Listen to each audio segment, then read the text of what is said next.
Renamo submete candidatura de Ossuf Momade a presidente da República para as eleições de outubro. Peritos sul-africanos em Moçambique para analisar a morte de 2 agentes da polícia da Guarda Fronteira ocorrida na Ponta do Ouro. Voleibolistas moçambicanos orgulhosos pela conquista da medalha de ouro nos Jogos Africanos de Praia.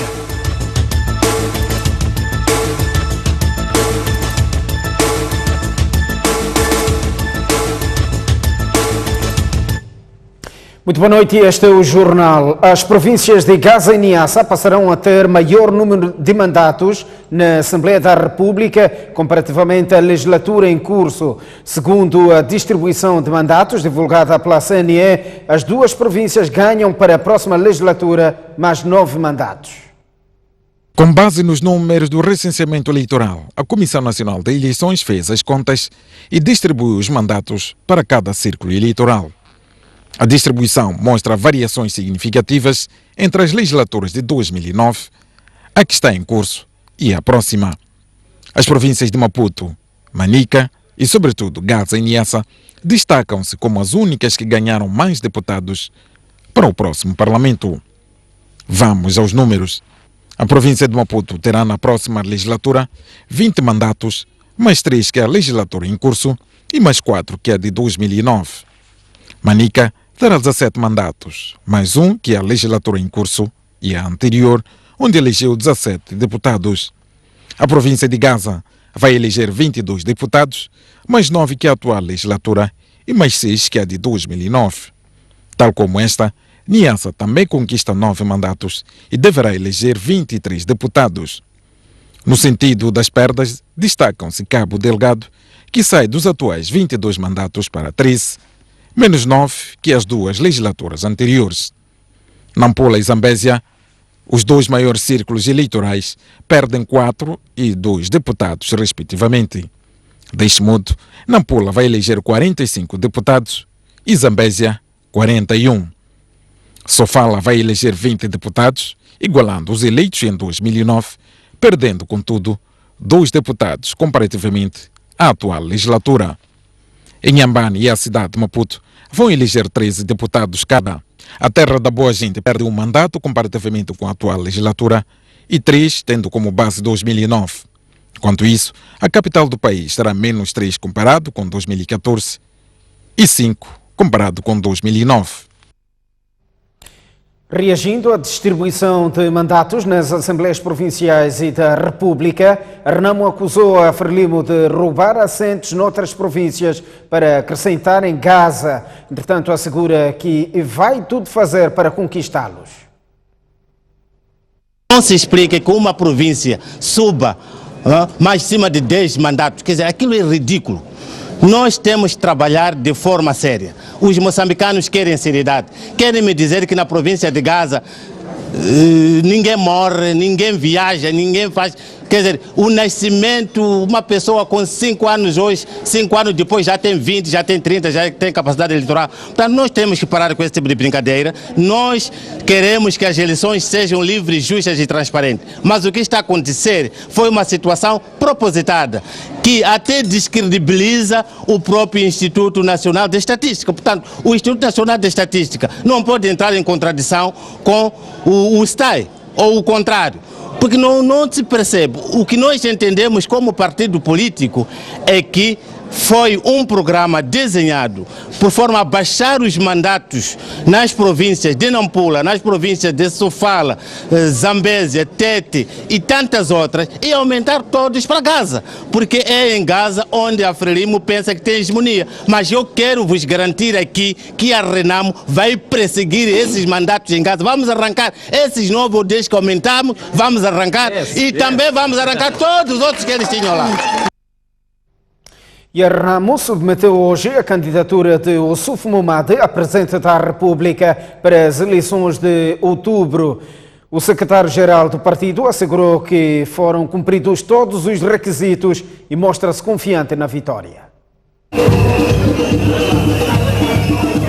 Por volta das 10 horas e 30 minutos desta quarta-feira, vários membros e simpatizantes da Renamo estavam amotinados de frente do Conselho Constitucional, exibindo dísticos, cantando e dançando, aguardando a chegada do mandatário do partido para a submissão da candidatura de Ossuf Momad a presidente da República.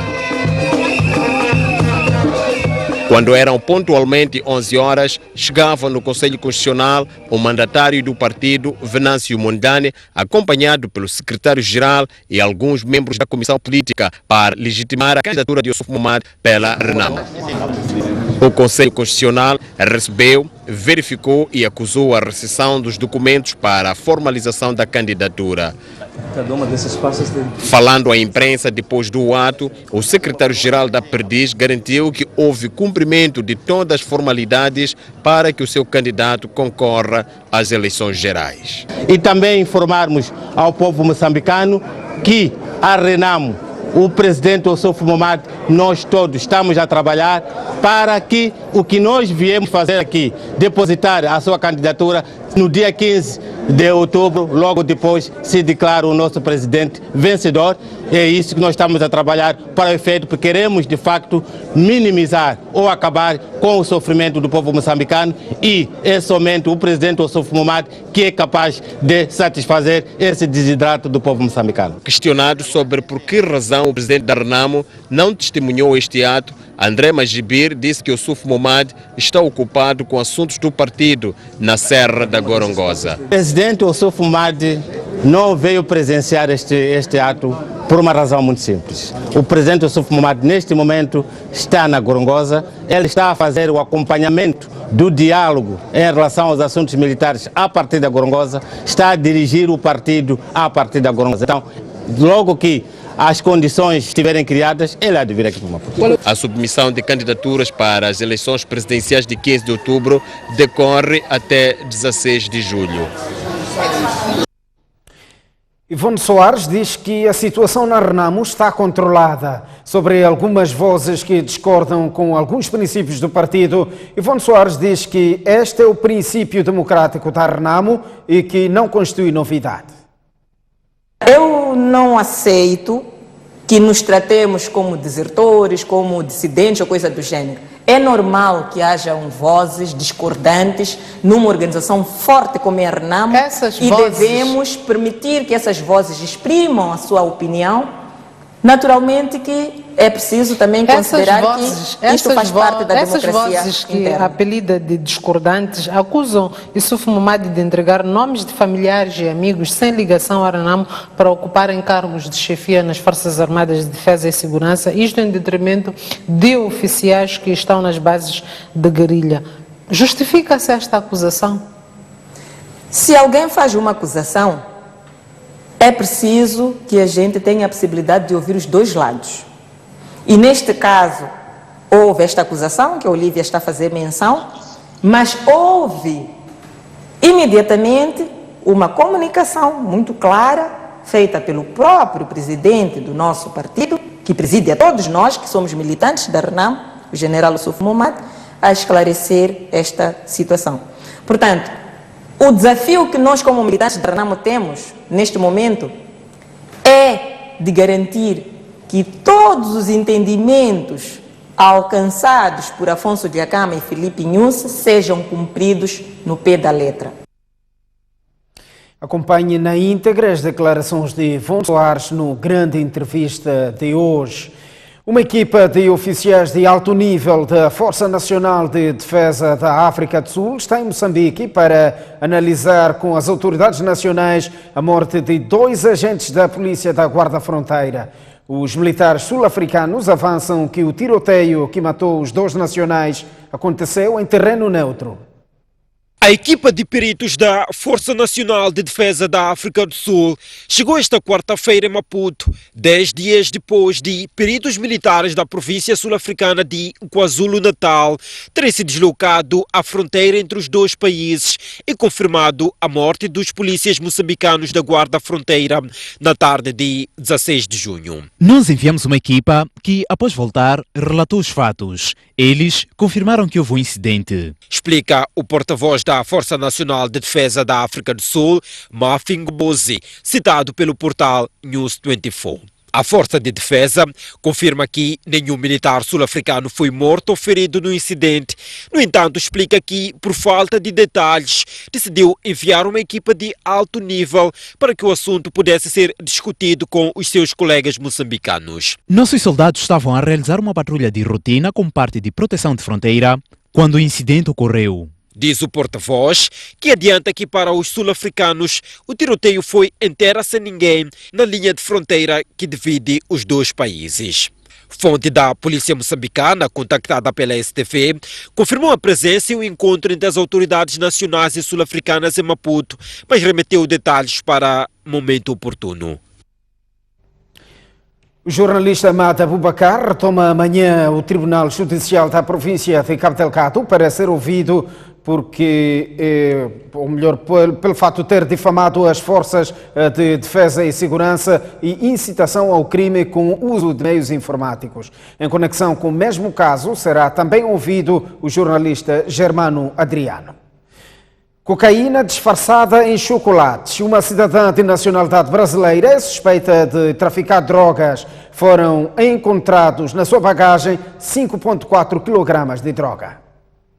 A cidadã brasileira, ora detida, terá chegado aqui ao aeroporto internacional de Maputo por volta do fim do dia desta quarta-feira, oriunda da Etiópia, onde terá feito escala partindo de Brasil. Aqui chegou com a sua bagagem, submetida aqui ao scanner, esta máquina que vemos aqui, que tem a responsabilidade de poder verificar a mercadoria que os passageiros que desembarcam aqui trazem consigo. Ora, neste monitor foi possível que os agentes alfandegários do Cernic e da polícia que trabalham puderam visualizar a bagagem que esta jovem trazia e, tendo se demonstrado estranha, foi daqui tirada até a mesa ali ao fundo, onde foi possível abrir esta bagagem para se aferir o que é que exatamente estava disfarçado naquela mala. Foi a partir daqui que, depois que se abriu a bagagem, descobriu-se que havia droga disfarçada em reboçados ou chocolates,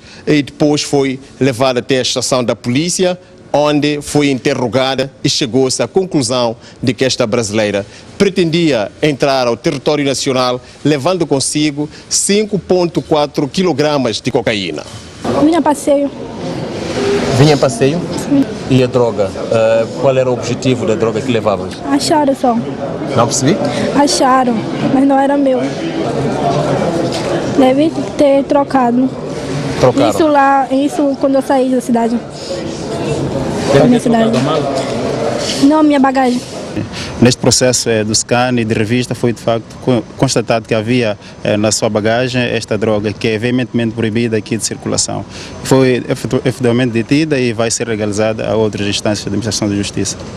No espaço de um mês, a PRM já deteve aqui no aeroporto internacional de Maputo 2 cidadãos estrangeiros que traficavam droga, sendo o primeiro um cidadão de nacionalidade norte-americana que daqui da capital do país saía com droga com destino à França. Ora, já hoje foi detida uma cidadã de origem brasileira que terá saído de Addis Abeba até Maputo com 5,4 kg de cocaína. E num dia em que internacionalmente celebra-se o dia de luta contra o tráfico e consumo ilícito de drogas. Imagens de Abdul Manhissa, Amândio Borges, STV. E as autoridades moçambicanas estão preocupadas com os níveis cada vez mais crescentes de consumo e tráfico de drogas ilícitas no país.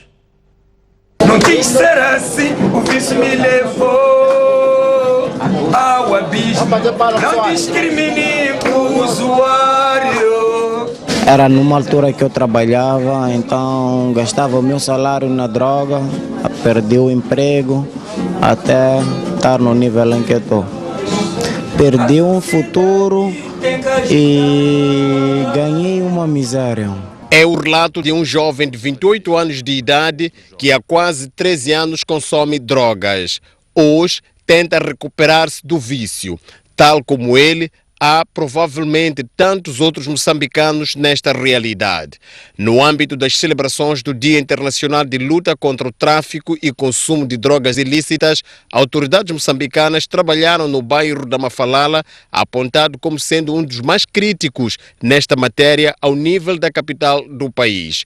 O objetivo é sensibilizar os jovens sobre os perigos associados ao tráfico e consumo de estupefacientes. Nós estamos preocupados porque agora já conseguimos encontrar alguns números a nível rural, a nível das comunidades, conseguimos encontrar alguma infiltração deste mal que não acontecia antes, então isto é preocupante. É preocupante de tal forma que nós temos que encontrar espaços como estes, que é para de alguma forma passar primeiro a mensagem em termos de prevenção, para de alguma forma incutir na mente dos nossos jovens, das nossas crianças, de quão perigoso é este mal de consumo de drogas. A União Europeia está a apoiar Moçambique em mecanismos e estratégias de combate ao tráfico de drogas. Estamos a trabalhar, por exemplo, com o aeroporto de Maputo para integrá-lo numa rede de aeroportos internacionais para poder fortalecer os serviços do Estado na detenção e combate contra os tráficos ilícitos que estão a passar pelo aeroporto de Maputo. No bairro da Mafalala está instalado um centro comunitário que presta assistência aos usuários de drogas. As Nações Unidas, através do Escritório sobre Drogas e Crime, estão preocupadas com a heroína produzida no Afeganistão, que está massivamente a penetrar no território nacional e também em trânsito para os outros pontos do mundo. A nível global, sim, é uma situação muito grave, porque há duas substâncias que estão chegando a diferentes países do mundo. Uma é a cocaína e outra é a heroína. Principalmente a Moçambique chega a heroína, que é produzida no Afeganistão, através da Rota Sul, chega pelo Oceano Índico ao mercado de Moçambique, ao mercado da África Meridional e depois à Europa. Então, essa é a nossa principal preocupação. É também o tema do cannabis e outras drogas sintéticas. 2 supostos integrantes de uma quadrilha estão detidos na cidade da Beira, indiciados de terem violado sexualmente 4 mulheres nos últimos 3 meses. Os indiciados assumem seu envolvimento. Estes 2 jovens com menos de 25 anos de idade foram detidos nesta terça-feira na cidade da Beira, acusados de terem violado 4 mulheres em diferentes circunstâncias. Os detidos e os seus comparsas, ora em fuga, para lograrem seus intentos, faziam-se passar por mototáxis ou cercavam as suas vítimas com recursos a estas motorizadas. Recorriam a disfarces para esconderem suas identidades. Que isso? Como é que fica? Depois aquele gorro. Sente por isso. Assim tua cara. Não, isso fica assim. As vítimas, preferencialmente mulheres, eram ameaçadas com facas e colocadas à força nas motorizadas e transportadas depois até um local predefinido pelos malfeitores para a consumação da violência que ocorria envolvendo 2 a 4 bandidos e sempre sem nenhuma proteção e, por vezes, sob o olhar dos namorados das vítimas que eram mantidos amarrados e ameaçados. Estava com nós amigos de moto, pegamos ela e fomos ver a história dele. Depois chegamos numa esquina, violamos ela e arrancamos os bens. E a outra foi com essa moto aqui. Conseguimos levar essa moto com aquele homem de pescamar e violamos também a amante que ele tinha. Ele casou o namorado, e tinha outros que pegaram o namorado para não reagir. Meu amigo estava a conduzir a moto, levamos uma moça, pusemos aqui nessa moto e fomos violados. Como é que levaram a moça? Mandamos subir. A força? Não, ela estava arrasca de motorizada para a chapa. No caso da outra, dono dessa moto aqui, éramos 4. Mas com a outra, essa da manga, éramos 2 pessoas. A quadrilha, para além de violar mulheres, assaltava residências onde roubaram vários bens com destaque para eletrodomésticos. Cerca de 232 milhões de pessoas no mundo correm o risco de ficar cegas devido à tracoma. A África é a mais afetada, com 18 milhões de pessoas afetadas pela doença no país. 66 distritos registram o maior número de casos. A capital moçambicana é desde esta quarta-feira palco da reunião global da Organização Mundial da Saúde para a eliminação do tracoma no mundo, uma doença inflamatória visual. Participam no encontro representantes de 53 países africanos, europeus, asiáticos e americanos. O objetivo é avaliar o nível de implementação de estratégias que visam acabar com a doença até 2020. Tracoma folicular. Na abertura do evento, o vice-ministro da Saúde reconheceu que a doença já constitui problema de saúde pública e afeta em grande escala 66 distritos das províncias do centro-norte do país. Dos 158 distritos estão identificados 66, onde o tracoma folicular é endêmico, afetando sobretudo as crianças em idade escolar, com uma prevalência que variou de 5% a 29,9%. Em 2007, o país comprometeu-se através do programa CARA da Organização Mundial da Saúde a eliminar a doença até 2020, mas as autoridades assumem que só poderão alcançar a meta em 2023. Ao longo dos anos, de 2013 até 2018, esperamos, até 2018 tínhamos realizado 68% da cobertura geográfica, esperamos que em 2019 consigamos completar o número, as campanhas de tratamento massivo em todos os distritos que necessitam de campanha. Antes desta casa estar cheia. Já a representante da Organização Mundial da Saúde em Moçambique pediu a intervenção de todos, sobretudo da sociedade civil e dos académicos, para a eliminação da doença até 2020. Precisamos de novos doadores e de novas pesquisas operacionais para aperfeiçoar a maneira como implementamos a estratégia SAFE. Precisamos também de um compromisso renovado dos governos e da sociedade civil. O tracoma é uma doença causada por bactéria. Ocorre na maior parte das vezes em áreas de maior concentração de pobreza, deficientes condições de saneamento básico e acesso à água potável. Proprietários de estâncias de lazer em Nampula estão agastados com a atitude dos bombeiros, caracterizada por atrasos frequentes e falta de meios para o combate a incêndios. Exigem mudanças na atuação do Corpo de Salvação Pública e referem que muitos incêndios não fariam grandes estragos se houvesse pronta intervenção. Nos últimos tempos, tem sido frequente a ocorrência de incêndios em estâncias de lazer na cidade de Nampula. O caso mais recente foi o do sábado passado, onde as chamas consumiram quase tudo que existia neste restaurante, localizado no centro da cidade. A capacidade dos bombeiros foi mais uma vez colocada à prova. Trabalharam uma coisa de 5 minutos porque não tinha água suficiente, que as mangueiras estavam enroladas. O nosso pessoal lá teve que tentar ajudar porque eles não conseguiram, 2 pessoas. E tardou mais e o fogo não poupava nada. Quando acabou a água, tivemos que dar boleia ao mesmo motorista para ir buscar o segundo caminhão. E é lamentável aparecer uma figura daquela a não reconhecer o erro que em Nampula é dia após dia, que tudo aqui está a arder, ninguém dá a cara para reconhecer. Estas situações têm sido repetidas e eu assisti todo o episódio. O atraso na chegada, a falta de equipamento, a falta de boas técnicas de prevenção e combate ao incêndio. Este proprietário que tenta se erguer depois do incêndio que sofreu o ano passado, ainda guarda tristes recordações. Aquilo aconteceu, logo comunicamos aos bombeiros, mas ficou uma média de quase 1 hora de tempo para chegarem até aqui. Mesmo depois de terem chegado, só para tirar as mangueiras do caminhão para começar a bombear, levou uma média de 30 minutos. As vítimas reclamam também o facto de não existir qualquer recompensa pelos danos. Saímos a esta altura para uma curta pausa. Voltamos dentro de instantes com mais informação. Até já.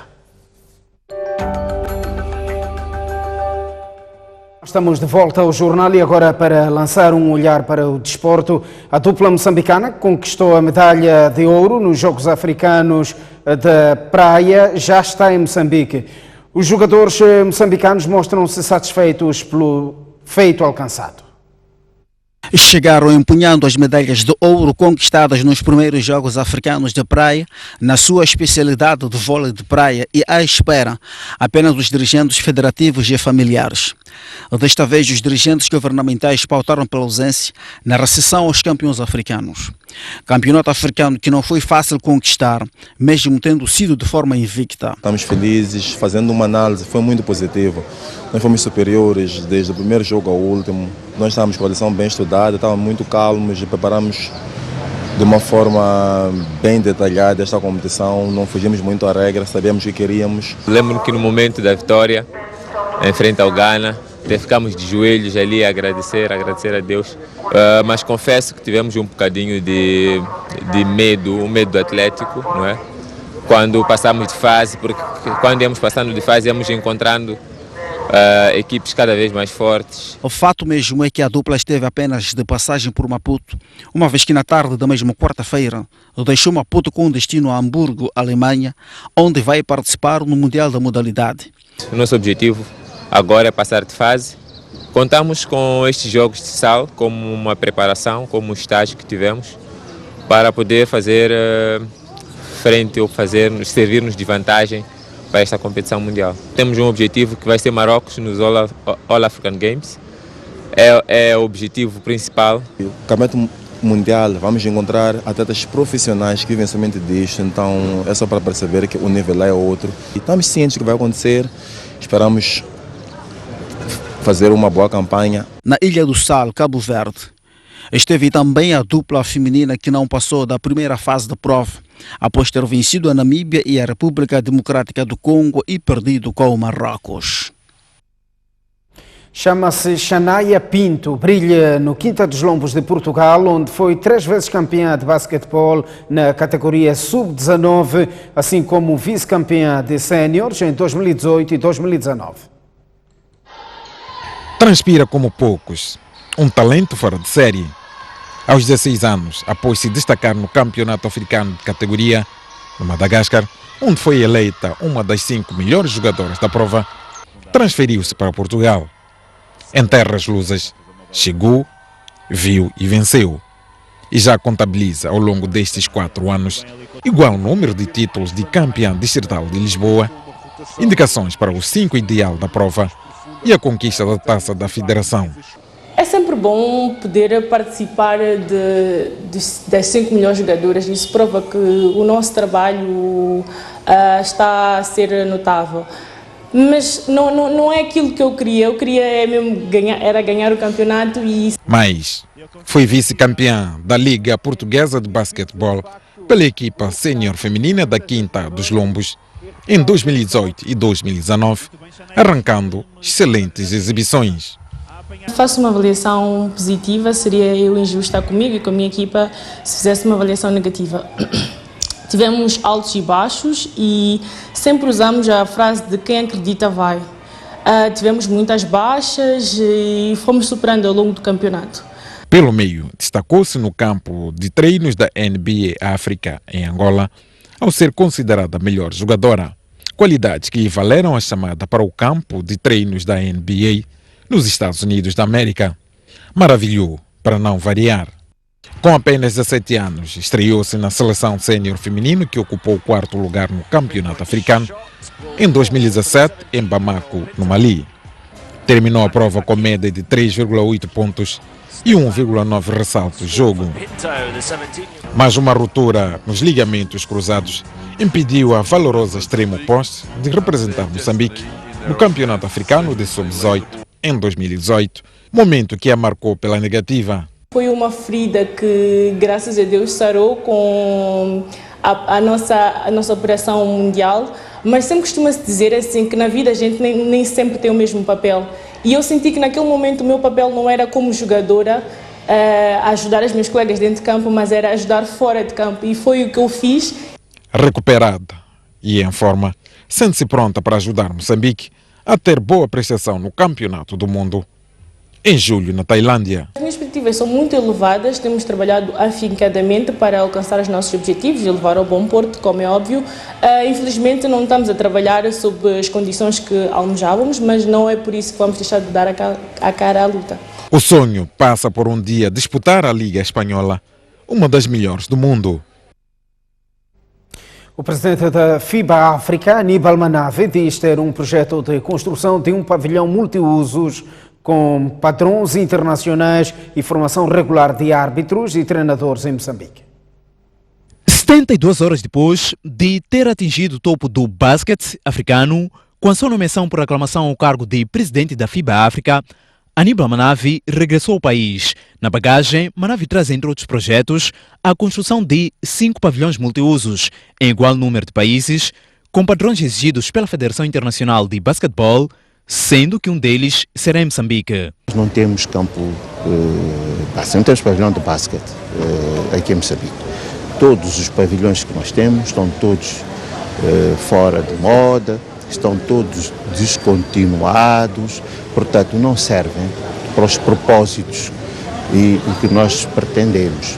Quer dizer, como país em que tem campeão da África que é o ferroviário, né, não podemos nós continuar a ter pavilhões que não estão à altura. Nós já iniciamos uma série de contatos para que possamos arranjar apoios para que possamos iniciar o processo de construção de um pavilhão. À sua chegada ao país, Manavi disse ainda que Moçambique reúne condições para participar da Africa Basketball League, designação da competição que resulta da parceria entre a FIBA e a NBA, cujas receitas serão repartidas em 50% para cada uma das instituições. Um dos problemas que a África tem é a falta de competição. Nós não conseguimos jogar ao nível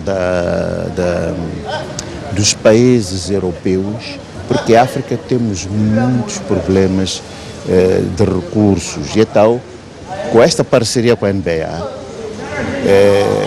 que a NBA percebeu que é a África onde tem matéria-prima para eles desenvolverem. Tu sabes que na NBA, para além dos americanos, o segundo continente, vamos dizer, que mais atletas fornece a NBA africano. Então, eles disseram que vamos nos virar para a África e vamos ajudar os africanos a desenvolver. Lembre-se que Aníbal Manavi foi indicado presidente do Conselho de África da Basketball League, liga profissional que começa em janeiro de 2020. Vamos olhar o mundo. Milhares de pessoas em Hong Kong saíram hoje às ruas para pedir ao G20 que pressione a China a abandonar definitivamente a proposta de lei de extradição. Cidadãos de Hong Kong ainda não desistiram da luta contra a proposta de lei de extradição de indiciados para a China. Esta quarta-feira, mais de 1000 pessoas rumaram para vários consulados dos países do G20, ao qual pedem que crie pressão sobre o governo chinês, de tal modo a abandonar a proposta de lei de extradição. Os países do G20 reúnem-se entre sexta-feira e sábado na cidade de Osaka, no Japão. Os protestantes entregaram uma petição ao consulado dos Estados Unidos pedindo a Donald Trump que inclua a proposta de lei na sua agenda com a China. Hong Kong é uma antiga colônia britânica entregue à China em 1997 sob a condição de um Estado e 2 sistemas. Com esta proposta de extradição dos indiciados de Hong Kong para a China, onde devem ser julgados, os cidadãos desta cidade comercial temem que Hong Kong perca a independência judicial e o Estado de Direito. Os Estados Unidos da América disponibilizaram 50 mil milhões de dólares ao Médio Oriente para promover a paz. O referido valor insere-se num plano econômico dos Estados Unidos e foi apresentado pelo Conselho da Casa Branca numa conferência econômica.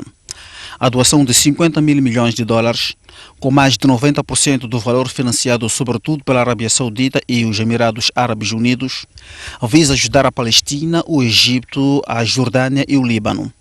Para os Estados Unidos, é a oportunidade do século para a paz. No entanto, a estratégia econômica de Washington não explica como se pretende travar os conflitos políticos israelo-árabes. Por demasiado tempo, o povo palestiniano ficou preso a um modelo ineficiente do passado. A visão da paz para a prosperidade é um modelo moderno para um futuro mais brilhante e próspero. É uma visão do que é possível com paz. A autoridade palestiniana boicotou a conferência em protesto contra o que considera ser uma abordagem econômica inoportuna por não resolver as questões políticas.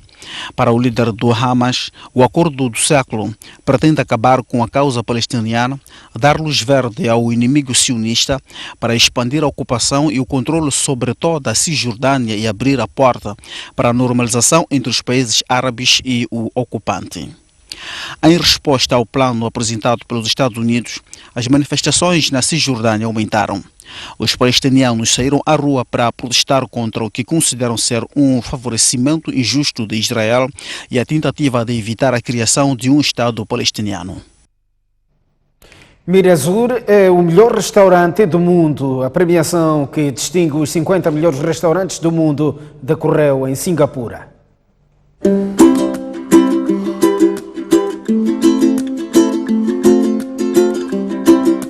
Mirazur, restaurante francês cujo chefe é um argentino, ocupou o primeiro lugar na lista de 50 melhores restaurantes do mundo.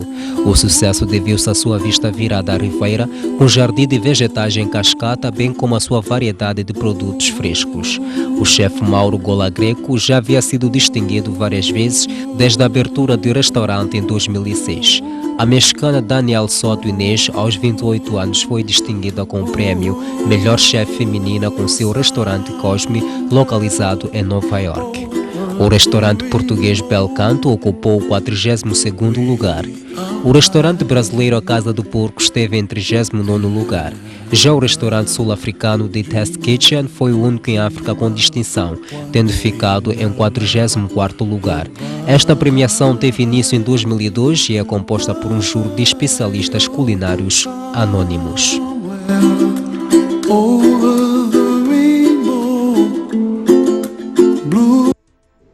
O próximo bloco vai estar reservado a análise sob condução do jornalista STV Boaventura Mucipo. Estamos à porta de mais um intervalo, mas antes o estado de tempo para as principais cidades moçambicanas. Amanhã Maputo irá registrar uma máxima de 28 graus e uma mínima de 14.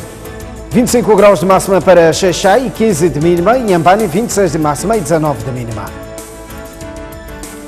No centro do país, Tete, 29 de máxima e 15 de mínima, 22 de máxima para Chimoio e 11 de mínima. Beira, 25 graus de máxima e 18 de mínima. Climane, 27 graus de máxima e 17 de mínima. No norte do país, 21 graus de máxima para Lixinga e 10 de mínima. Pemba, 28 graus de máxima e 19 de mínima. Nampula, 25 graus de máxima e 14 de mínima. Boa noite, caro telespectador, seja bem-vindo a este espaço de comentário. Hoje vamos falar das opções políticas de gestão das receitas dos grandes projetos. Como tem sido notícia, o país vai receber receitas gigantes do gás nos próximos anos e terá um crescimento mais ou menos na ordem de 10% a 15%. A grande questão é o que fazer para que estes números se transformem em estradas, comida e educação para todos e possa também servir às próximas gerações. O Banco de Moçambique, portanto, o Banco Central, centrou as suas jornadas científicas realizadas na semana passada neste tema, em particular as determinantes para a criação de um fundo soberano. É à luz desta linha que vamos fazer aqui a nossa discussão, para a qual conto com dois convidados. Do meu lado esquerdo, Egas Daniel, que é economista e que fez uma apresentação nesta reunião do Banco Central sobre a análise das determinantes macroeconômicas dos fundos soberanos de riqueza, lições para Moçambique. Tenho do meu lado direito Naim Fakirá, que também é economista. Muito boa noite aos dois, sejam bem-vindos a este espaço de comentário. Naim Fakirá, começo por si. Como disse no princípio, Moçambique vai receber fluxos históricos de receitas fiscais e não só a partir de 2022. Mas muito antes das questões técnicas sobre o fundo soberano, sobre o que fazer do ponto de vista de opções políticas, a minha pergunta é como deve ser feito o processo de gestão de expectativa das pessoas e como deve ser feita a construção de uma visão comum sobre o que fazer com o dinheiro do gás. Portanto, antes de começarmos a discutir o Fundo Soberano, como é que como país nos entendemos todos sobre que agenda é que nós temos que ter com este dinheiro? Muito boa noite, senhores telespectadores. Realmente a pergunta é pertinente e é uma pergunta que penso que deve estar na cabeça de todos nós. falarmos desta realidade que irá acontecer em breve, dentro de alguns anos no nosso país, é de extrema importância para todos nós, para todo o país. O que é que devemos fazer para que as expectativas possam ser bem controladas, as expectativas possam, de facto, não levar-nos a situações piores do que as que estamos hoje? Em primeiro lugar, é preciso criarmos uma agenda nacional. Quanto a mim, é preciso criarmos uma agenda nacional. Uma agenda nacional o que é? É pormos todos os nossos componentes desta nossa sociedade, todas as áreas econômicas, sociais, os vários setores particulares, desde empresas, a discutir o que é que Moçambique vai ser daqui a uns anos. Portanto, eu penso que este tem que ser o primeiro ponto, porque é a partir daqui que nós saberemos ir buscar do resultado das nossas riquezas o que é que vamos fazer. Agora, enquanto não tivermos uma agenda muito clara, os recursos... Vai ser difícil. A questão da agenda nacional é muito discutível. Como é que ela se constrói? Ela às vezes exige pactos de regime, portanto tem de haver um entendimento entre as forças políticas representadas no Parlamento, mas ao nível da sociedade tem de haver um entendimento de toda a gente, um entendimento, digamos, de alguma forma um consenso sobre para onde é que queremos ir e de que forma é que vamos. A questão é como é que se depois cose-se isto tudo na panela. Na panela. Pois, isso, como que se cose tudo isto não é simples, mas é realizável, né? Porque todas essas forças pertencem a instituições, né?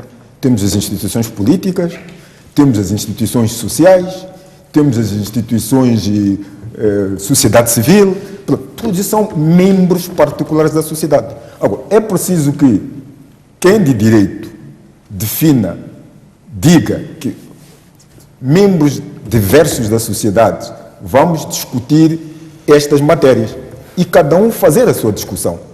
E esta discussão ser feita, ser analisada e ser levada aos órgãos competentes, que no fim ao cabo é o Parlamento, né? Portanto, exatamente, temos que encontrar uma forma de nos entendermos. Em primeiro lugar. Muito bem. Egas, vocês fizeram, a vossa apresentação foi selecionada entre várias que foram feitas, foi uma das 3 selecionadas pelo Banco Central e vocês apresentaram e levantavam uma questão de alguma forma controversa, de que no vosso entendimento não é sugestivo criar o Fundo Soberano neste momento. Por que é que não é possível criar neste momento, se há um entendimento de que a poupança deve começar a ser feita agora e a tal visão comum, a tal agenda comum que muito se discute, significa colocar todo este pensamento que existe dentro desse Fundo Soberano? Qual é a vossa visão? Talvez começar por dizer que o processo, né, de exploração de gás natural, a publicidade que se faz sobre sobre o futuro do país neste processo de exploração de gás natural, as expectativas que são criadas são enormes e talvez o ponto de partida seja esse. Como é que nós podemos fazer uma gestão real das nossas expectativas, tendo em conta o cenário econômico do país e também tendo em conta os riscos econômicos que se encerram a quando da exploração de recursos naturais, a quando da exploração de commodities. E, naturalmente, que um dos primeiros aspectos é a questão de nós termos em consideração que as receitas advenientes da exploração de gás natural não são tão imediatas. Aqui estamos a falar a partir de 2022, com o projeto da EN, cuja decisão de investimento foi anunciada em 2017. Já entram em maior volume as receitas do consórcio liderado pela Nadarco a partir de 2025. De qualquer forma, nos próximos 3, 4, 5 anos, estes grandes volumes de dinheiro começam a entrar no país. Exatamente. E também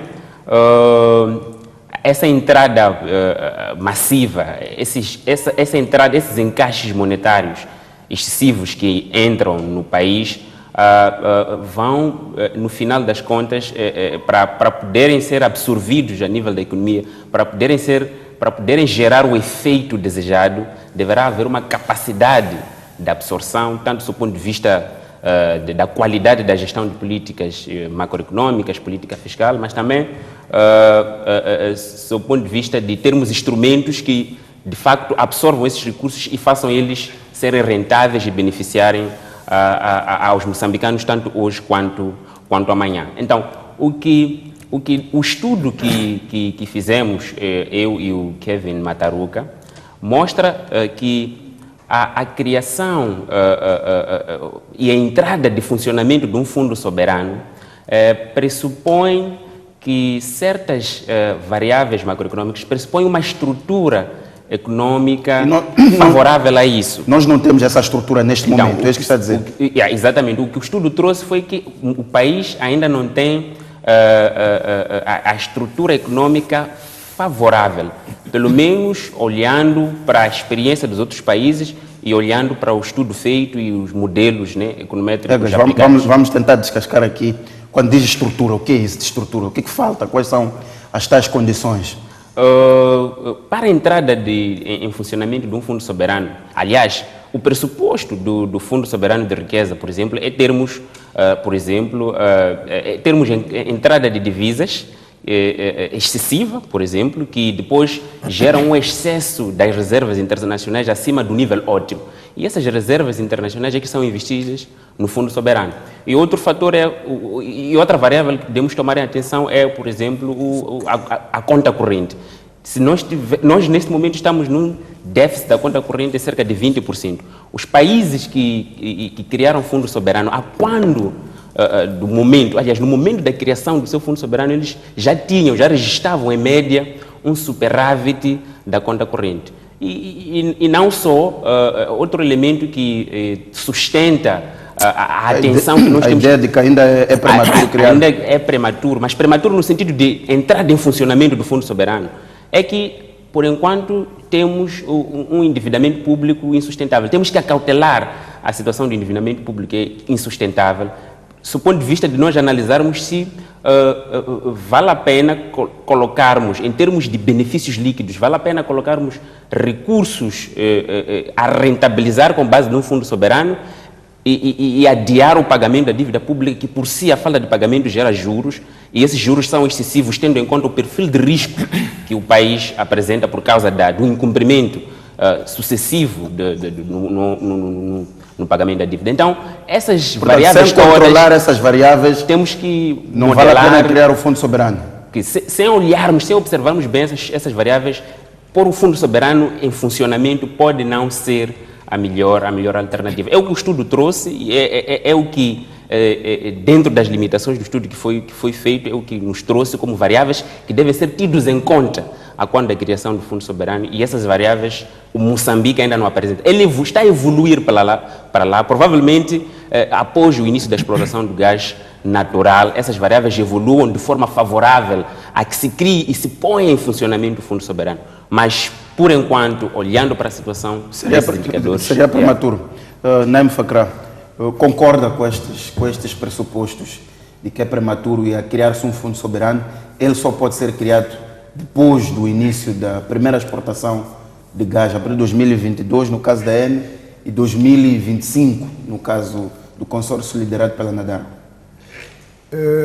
A minha opinião, muito particular, é de que é uma opinião que eles dão, tem o seu valor, portanto, não iria dizer que não é uma opinião lógica, tem algum valor, mas eu penso que é uma discussão que temos que manter, temos que continuar a fazer. Como ele disse muito bem, foi um estudo que foi feito com alguns pressupostos, com algumas limitações, porque é possível, é uma coisa nova, é uma coisa que está a acontecer agora no país. Então, penso que é um estudo que vale a pena não pô-lo do lado, mas penso que, pessoalmente, acho que não é conclusivo. Acho que não é conclusivo. Ao dizer que não é conclusivo, tem um entendimento e que, de alguma forma, faz sentido criar, pelo menos neste momento, o Fundo Soberano. Não é conclusivo, porque o que estou a dizer é que são ideias que devem continuar a ser estudadas. No fim, acabou isso que estou a dizer. Portanto, neste momento, não digo que sim ou não, mas também não digo que não. Porque, para mim, a questão do Fundo Soberano, o que é o Fundo Soberano, no fim e ao cabo? É um instrumento financeiro que vai ser criado. Para quê? para desenvolver determinados ativos que o país vai precisar. Portanto, eu penso que a questão do Fundo Soberano, em primeiro nós sabemos, com esses benefícios, o que é que vamos fazer. Eu penso que aí é que é a questão do Fundo Soberano. Porque se não tivermos claro, de facto, o que é que o Fundo Soberano, para que serve, vamos usá-lo para fins não próprios e, naturalmente, os resultados não vão ser... Por exemplo, falou aqui do problema de endividamento. Eu penso que o Fundo Soberano não devia se alocar ao endividamento. Ou seja, as receitas geradas pelos grandes projetos da indústria extrativa não devem ser usadas para pagar dívida. Não devem ser usadas para pagar dívida. Devem ser usadas para criar condições de irmos buscar outros valores que irão pagar as dívidas, mas não afetar diretamente os dinheiros do Fundo Soberano no pagamento de dívidas. Eu penso, pessoalmente, que acho que não é o caminho correto. Para mim, o Fundo Soberano tem que ser um fundo criado em que quem vai criar o governo, neste momento, vai dizer o Fundo Soberano é para ser afeto a esta atividade muito concreta, porque desta atividade muito concreta vamos tirar rendimentos que vão permitir, em cadeia, desenvolver o sistema econômico do país. Esta é a minha perspectiva. Muito bem, Facra, a questão, e o Presidente, quando lançou este debate sobre a necessidade de criação do Fundo Soberano, deixou várias questões. Uma delas é: qual é o momento certo para a criação do Fundo Soberano? É isto que é muito difícil às vezes responder. É agora, no momento em que não temos as receitas do gás, no momento em que temos um déficit orçamental de mais ou menos 20%, 21%, temos a dívida pública que, digamos, explodiu, ultrapassou os rastros, está a 110% do produto interno bruto. É neste momento que criamos? Esperamos pela exportação ou criamos depois? Mas o problema, criamos o Fundo Soberano vindo de onde? Vindo das receitas. De quê? Do gás. Então, vamos criar. Se há condições de começarmos a receber essas riquezas, eu penso que devemos começar a pensar em criar. Devemos começar a... Portanto, como disse, e diz muito bem, não é fácil dizer que para hoje ou amanhã, mas o que eu penso e recomendo pessoalmente é que todo o setor econômico deste país, nós, os economistas, devemos debruçar-nos profundamente para encontrarmos o momento exato.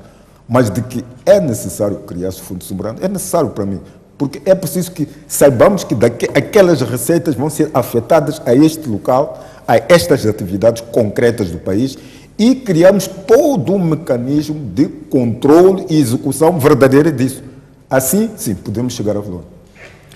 Egas, a questão da dívida pública, que é uma questão bastante polêmica, quais são as grandes premissas do estudo que vocês fizeram? Uma dívida como a nossa, que, pronto, como acompanhamos, ultrapassou os rastros. Como é que se faz esta gestão de receitas do gás e dívida pública? E se isso é pacífico do ponto de vista de gestão das finanças públicas?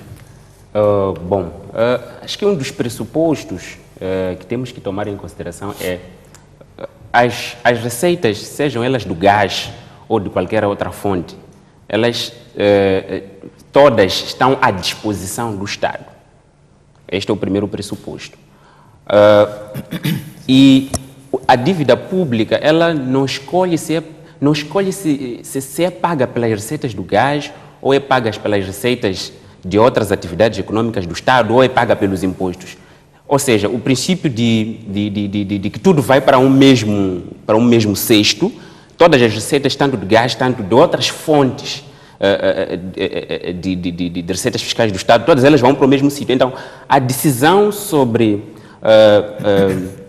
se usamos-las para pagar a dívida ou usamos-las para construir estradas, hospitais. É uma questão de opção política. É uma questão de opção política. O que nós trazemos, na verdade, no estudo, são elementos de reflexão antes de decidirmos sobre onde é que nós vamos alocar as receitas advenientes da exploração do gás natural.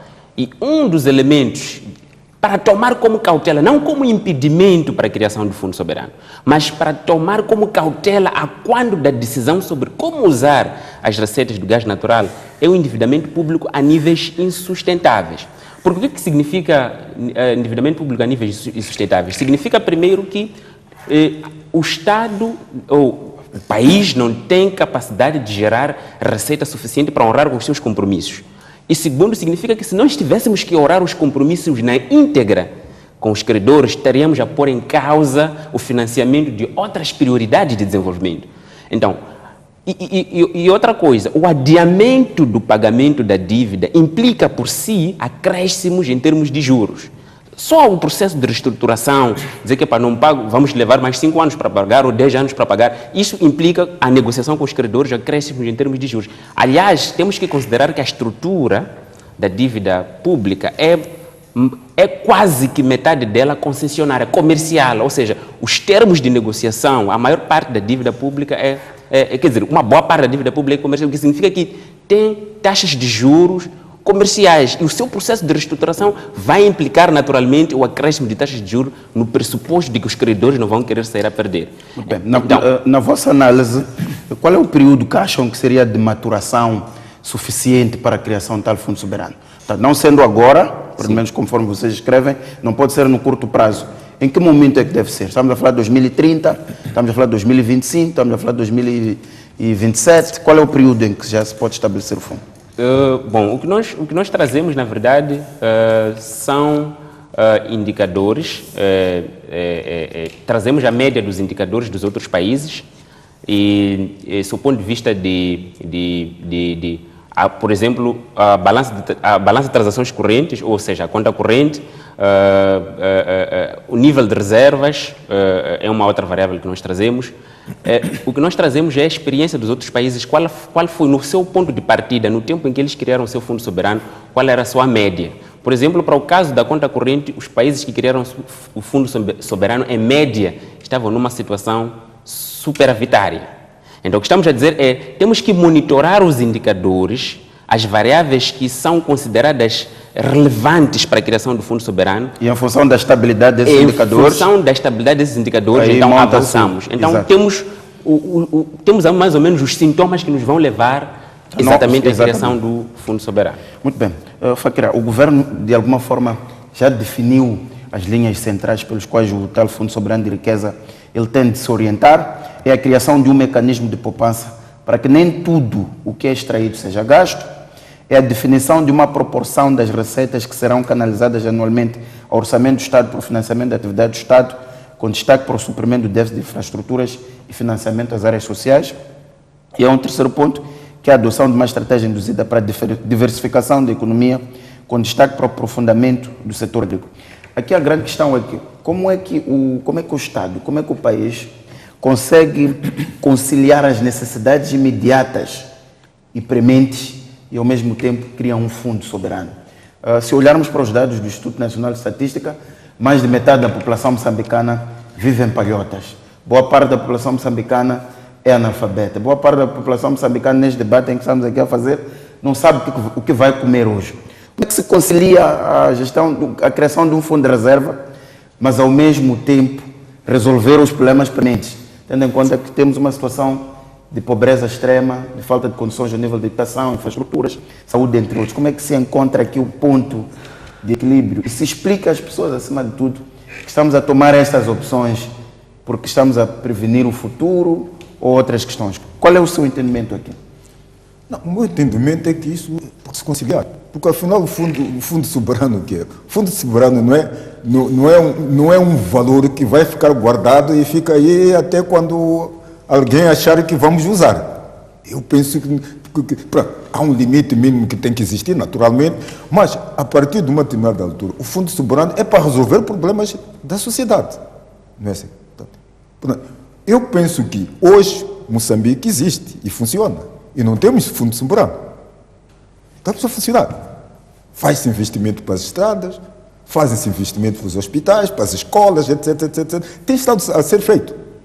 O que encontramos é que não é em capacidade suficiente para resolver os problemas que a sociedade tem. Por isso, com a criação do fundo soberano, e como eu disse, para mim a questão do fundo soberano é primeiro definirmos claramente para onde vai esse valor. Eu penso que, para mim, a questão do fundo é essa só. Porque se estivermos claramente claros de onde é que vamos pôr o fundo soberano, de facto, Eu penso que vai ser possível a gente conciliar esta porque a sociedade existe. Há aqui algumas áreas já selecionadas, como eu disse, resolver o déficit de infraestruturas, atacar as áreas sociais e diversificar a economia. Exatamente. Acha que estas 3 áreas são as áreas mais certas? Ou é possível ir mais longe? São infraestruturas, áreas sociais e diversificação da economia. Aqui, quando se fala de diversificação da economia, é mais atacar ou aprofundar aquilo que se faz no setor agrícola. Como disse, numa primeira abordagem, parece que são as áreas prementes neste momento, numa primeira abordagem. Mas continuo a insistir que se calhar devemos continuar a aprofundar. Eu penso que, sim, devemos continuar a aprofundar para vermos se de facto, porque o importante de nós afetarmos fundos é, na afetação desses fundos, qual é a rentabilidade desses fundos. Se calhar isso é que temos que ter em conta também. Os fundos que nós vamos afetar a diversos setores, o que é que representa em termos de criar mais valor? E se calhar é aí onde nós temos que, de fato, dar mais prioridade. Portanto, investirmos aqui e desse vir 10. É melhor do que investir e desse vir 2. De facto, veio alguma coisa. Mas se calhar é pouco em relação àquilo que podemos. Portanto, por isso é que eu digo que esta questão da definição clara do que é que se vai fazer com os fundos que virão do Fundo Soberano, para mim é questão de fundo. Portanto, é uma partida, muito bem, mas eu continuo a dizer que é preciso aprofundar. Vamos continuar a aprofundar, vamos continuar a discutir. Mas olhando para as características específicas do nosso país, que todos nós já conhecemos, os desafios que o nosso país tem, podemos já, pelo menos, lançar aqui algumas ideias que naturalmente não são definitivas.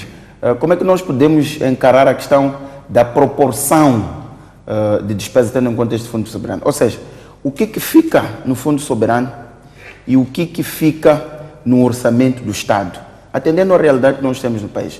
Vamos supor que, por exemplo, temos como receita 1 milhão de meticais no primeiro ano. Fica 30% no Fundo Soberano e depois os outros 70% entram no orçamento do Estado para financiar infraestruturas, áreas sociais e agricultura. Qual é o seu entendimento, assim, à partida, olhando para os desafios que nós temos pela frente? Bem, assim, a partida, repito e vou lhe dizer, eu não iria trabalhar com números, porque para trabalhar com números é preciso conhecer o terreno, não é? Exato. Não é? Quer dizer, nós podemos falar em termos de proporções, genericamente, mas se calhar é mais prudente fazermos com os números na mesa. Né? Por isso é que eu, no início, quando comecei a falar aqui, primeiro nós temos que saber qual é o nosso objetivo. O que é que o país quer, de facto. Não é? Porque só a partir daqui é que nós já vamos saber que, se nós queremos construir mais escolas que hospitais, não é? Se queremos construir mais estradas do que construir hospitais, se queremos fazer mais agricultura do que... Portanto, em função do consenso que nós vamos gerar sobre uma agenda comum, a partir daí faz-se a afetação dos recursos para os diferentes vetores. Este é o caminho mais prudente. Pronto. Muito bem. Egas, quero ouvir o seu entendimento sobre como é que se conjuga Fundo Soberano e as necessidades prementes do país. Bom, em primeiro lugar, as receitas advenientes, né, do gás, assim como as receitas geradas por estes grandes projetos. Exatamente. Será difícil ignorarmos os problemas presentes, os graves problemas que nós conhecemos. Eu levanto esta questão porque, se estivermos lembrados, quando se levantou este debate, foi um debate levantado pela autoridade tributária no primeiro mandato do presidente Guebuza, quando surgiram as mais-valias, houve esta discussão se criou o Fundo Soberano ou se atacam os problemas do país. E nessa altura foi tomada a decisão de que era preciso resolver os problemas de pobreza do país. Então, esta é uma questão que nunca vai sair em cima da mesa. Daí que eu coloco, olhando para as questões de pobreza muito claras, que nós já as conhecemos, é só olhar para os dados do INE e percebemos isso, mas também olhar para as questões que aqui levantou no princípio. Como é que nós encontramos aqui um ponto de equilíbrio? Por mim, não podemos ignorar as necessidades presentes. Certamente que o valor das receitas, inevitavelmente, poderá, por exemplo, cobrir o déficit crônico, né, das contas fiscais que nós temos. E certamente que vai financiar algumas necessidades urgentes nos setores de educação, saúde, abastecimento de água, agricultura, entre outros setores econômicos e prioritários. Mas também não podemos ignorar o fato de que precisamos servir as gerações vindouras. Os recursos que se encontram na bacia do Rovuma pertencem a moçambicanos de diferentes gerações. E é justo que parte do valor adveniente desses recursos seja guardado para as gerações vindouras. Agora, existem duas formas de guardar. Existem duas formas de beneficiar as gerações futuras. Através da poupança, claro. A poupança gera juros e esses juros serão utilizados no futuro, mas também através de investimentos estratégicos. Porque o que nós temos que saber é, uma das formas de beneficiar as gerações futuras é investir em infraestruturas que vão beneficiar a nós no presente momento, e essas infraestruturas vão servir também para as gerações futuras. Por exemplo, a ponte Maputo-Catembe tem um período de vida útil, parece, de 75 anos ou mais. Significa que ela vai beneficiar diferentes gerações, em termos como infraestrutura útil. Então, é neste tipo de investimento que pode ser feito com o valor adveniente das receitas do gás natural que vai beneficiar diferentes gerações. Ou seja, podemos encontrar um equilíbrio aqui entre resolver necessidades imediatas e fazer investimentos estratégicos que, no final, vão catapultar o desenvolvimento socioeconômico do país. Eu levantava a questão dos modelos. É verdade, como levantava Fakira, é preciso ter os números em cima da mesa. Sim, sim. Mas os debates também servem para isto, para provocar, e quando os números aparecerem, já termos mais ou menos uma ideia do que podemos fazer com eles.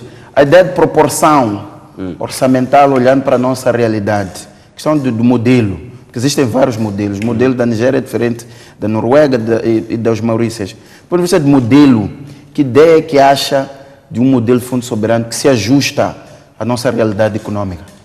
O modelo que julgo que se ajusta ao nosso contexto do Fundo Soberano tem que ser, aliás, julgo que pode ser um modelo de 3 objetivos, né? Um Fundo Soberano com 3 objetivos principais. Um Fundo Soberano que é composto por uma parte que vai para a estabilização econômica. Estamos a dizer, para casos em que, por exemplo, há redução de preço que serve de amortecedor, exatamente. Né? Em casos em que a economia vai sofrer quedas, então aquele valor pode ser usado para amortecer, para socorrer. E outra parte pode ir para o investimento, o Fundo Soberano de Investimento. Aliás, o Fundo Soberano, mas com uma componente de investimento. Essa parte que vai ser investida em infraestruturas estratégicas, daquelas que eu estava a me referir, que beneficiam diferentes gerações em termos de... Terceiro ponto? E o terceiro, uma parte pode ser mesmo para a poupança, que é o Fundo Soberano de Poupança. Aqui vamos beneficiar as gerações futuras não só em forma de investimentos, infraestruturas, mas também em termos monetários, né? Vamos ter juros que vão se acumular ao longo do tempo e que vão resolver necessidades futuras. Fakira, há aqui estas 3 linhas, a ideia de através do Fundo Soberano, criar 3 vetores: estabilização econômica, investimento e poupança. No seu entendimento, este é o caminho? Penso que não desacordo com essa vertente, né? Porque de facto temos que encontrar um caminho que nos permita isso. Primeiro, a estabilidade. Portanto, nós temos que evitar que os valores macroeconômicos pululem muito, né? Portanto, temos que criar uma estabilidade financeira, temos que criar uma estabilidade cambial. Portanto, isto é básico, porque se a gente não cria essa estabilidade, a economia não vai funcionar. Portanto, vamos ter sempre desavença. Infraestruturas, muito bem dito. Temos que definir quais infraestruturas e, acima de tudo, também concordo com a ideia de que infraestruturas que permitam prosperar para o futuro. Não são infraestruturas para funcionar hoje, mas infraestruturas que beneficiam as sociedades hoje, mas também que sirvam para que o futuro, essas infraestruturas também funcionem. E a poupança, indiscutivelmente, é na base da poupança que se cria o desenvolvimento, né? Portanto, sem poupança não há desenvolvimento. Se conseguirmos fazer alguma poupança também para aplicações, penso que é um caminho que Que vale a pena seguir. Que vale a pena seguir. Muito obrigado, Naimo Fakira, muito obrigado, Egas Daniel, os dois economistas que ajudaram-nos aqui a refletir sobre esta questão que tem a ver com opções políticas de gestão das receitas dos grandes projetos. Caro telespectador, este espaço comentário termina por aqui. Obrigado pela sua audiência e até a próxima quarta-feira.